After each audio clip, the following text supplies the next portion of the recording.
નવી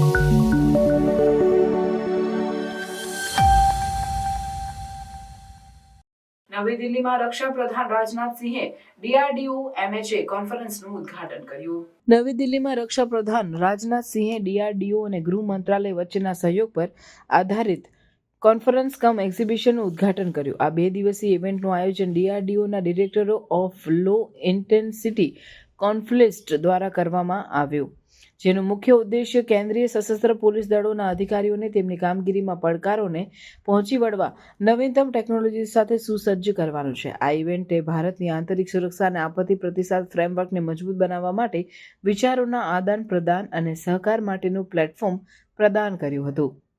સમારંભ દરમિયાન રાજનાથ સિંહે વૈશ્વિક સુરક્ષામાં વધતી જતી જટિલતાઓ અને આંતરિક અને બાહ્ય ધમકીઓ વચ્ચે વધતા જતા ઓવરલેપ પર પ્રકાશ પાડ્યો હતો. તેમણે જણાવ્યું હતું કે આધુનિક વિશ્વમાં સુરક્ષા પડકારો ઝડપભેર વિકસિત થઈ રહ્યા છે અને આંતરિક અને બાહ્ય સુરક્ષા વચ્ચેનું ઓવરલેપ વધતું જાય છે. અમારી સંસ્થાઓએ સાયલો તોડીને સહકારપૂર્વક કાર્ય કરવું આવશ્યક છે, જેથી એક મજબૂત, સુરક્ષિત અને આત્મનિર્ભર ભારત સુનિશ્ચિત થઈ શકે.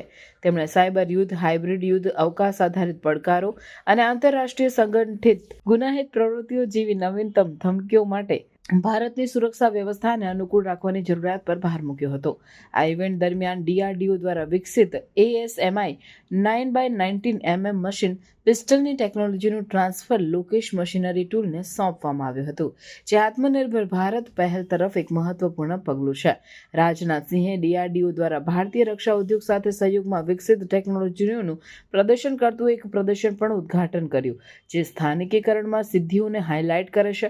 આ ઉપરાંત આંતરિક સુરક્ષા અને આપત્તિ વ્યવસ્થાપનમાં સહકાર અને ટેકનોલોજીકલ પ્રગતિને મજબૂત બનાવવા માટે 3 મહત્વપૂર્ણ દસ્તાવેજો પ્રકાશિત કરવામાં આવ્યા હતા. પહેલું, આંતરિક સુરક્ષા માટે ડીઆરડીઓ ઉત્પાદનોનું સંકલન. બીજું, પોલીસ ઓપરેશન્સ માટે ડીઆરડીઓ ઉત્પાદનોનું સંકલન. ત્રીજું, આપત્તિ રાહત ઓપરેશન્સ માટે ડીઆરડીઓ ઉત્પાદનોનું સંકલન. કોન્ફરન્સમાં 7 ટેકનિકલ સેશનનો સમાવેશ કરવામાં આવ્યો, જેમાં લેફ્ટ વિંગ એક્સ્ટ્રીમિઝમ, સરહદ વ્યવસ્થાપન, અદ્યતન હથિયાર ટેકનોલોજીઓ, ડ્રોન અને કાઉન્ટર ડ્રોન સોલ્યુશન, આપત્તિ વ્યવસ્થાપન, પોલીસિંગ અને ભીડ નિયંત્રણ અને ભવિષ્યની સંચાર ટેકનોલોજીઓ જેવા મુખ્ય ક્ષેત્રોને આવરી લેવામાં આવ્યા હતા.